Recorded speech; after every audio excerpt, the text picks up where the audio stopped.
ಇನ್ನು ಸುದೀರ್ಘವಾದಂತ ಇತಿಹಾಸ ಇರುವಂತ ಮೈಸೂರು ಸ್ಯಾಂಡಲ್ ಸೋಪ್ಗೆ ತಮನ್ನಾ ಅವರನ್ನ ರಾಯಭಾರಿ ಮಾಡಿದ ನಂತರ ದೊಡ್ಡ ಮಟ್ಟದಲ್ಲಿ ಚರ್ಚೆ ಆಗ್ತಾ ಇದೆ. ವಿರೋಧಗಳು ಕೂಡ ಭಾರಿ ವ್ಯಕ್ತವಾಗ್ತಾ ಇದೆ. ತಮನ್ನಾ ಆಯ್ಕೆಯನ್ನ ಇದೀಗ ನಟಿ ರಮ್ಯಾ ಕೂಡ ಖಂಡಿಸಿದ್ದಾರೆ. ಆಮೇಲೆ ಅದಕ್ಕೆ ಸೂಕ್ತವಾದಂತ ಕಾರಣ ಕೊಟ್ಟಿದ್ದಾರೆ. ತುಂಬಾ ಚೆನ್ನಾಗಿ ಹೇಳಿದ್ದಾರೆ ಅವರು. ಇನ್ಸ್ಟಾಗ್ರಾಂನಲ್ಲಿ ತಮನ್ನಾ ಆಯ್ಕೆ ವಿರುದ್ಧವಾಗಿ ರಮ್ಯಾ ಪೋಸ್ಟ್ ಅನ್ನ ಮಾಡಿರೋದು.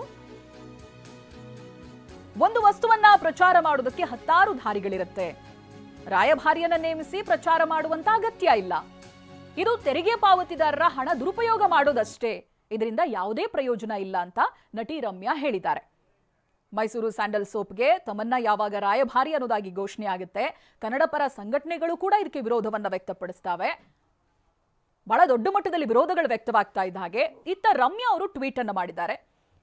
ಬಹಳ ಸಂತೋಷದ ವಿಷಯ ಅಂತ ಹೇಳಿದ್ರೆ ಅದರಲ್ಲಿ ಕಾರಣಗಳನ್ನ ಚೆನ್ನಾಗಿ ವಿವರಣೆ ಕೊಟ್ಟಿದ್ದಾರೆ ಅವರು, ಯಾಕೆ ಅನ್ನೋದಾಗಿ.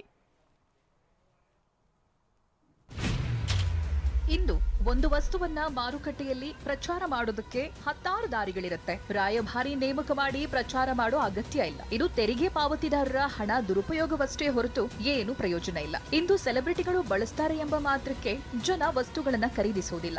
ನಾವು ಸೋಪ್ ಬಳಸಿದ್ರೆ ನಟಿಯ ರೀತಿ ಆಗೋದಿಲ್ಲ ಅನ್ನೋದು ಜನತೆಗೆ ಚೆನ್ನಾಗಿ ಗೊತ್ತಿದೆ.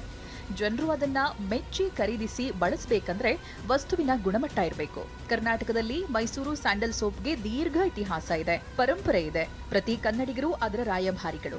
ಮೈಸೂರು ಸ್ಯಾಂಡಲ್ ಸೋಪ್ ಅನ್ನ ಜಗತ್ತಿಗೆ ಪರಿಚಯಿಸಲು ಪ್ರತಿಯೊಬ್ಬರನ್ನು ಒಗ್ಗೂಡಿಸಿ ಅದನ್ನ ಕನ್ನಡಿಗರು ಪ್ರೀತಿಯಿಂದ ಖುಷಿಯಿಂದ ಮಾಡ್ತಾರೆ. ಆಪಲ್ ಬಹಳ ಯಶಸ್ವಿ ಉದ್ಯಮವಾಗಿ ಬೆಳೆದಿದೆ, ಆದ್ರೆ ಅದಕ್ಕೆ ಸಂಭಾವನೆ ನೀಡಿ ನೇಮಿಸಿದ ಬ್ರಾಂಡ್ ಅಂಬಾಸಿಡರ್ ಇರಲಿಲ್ಲ.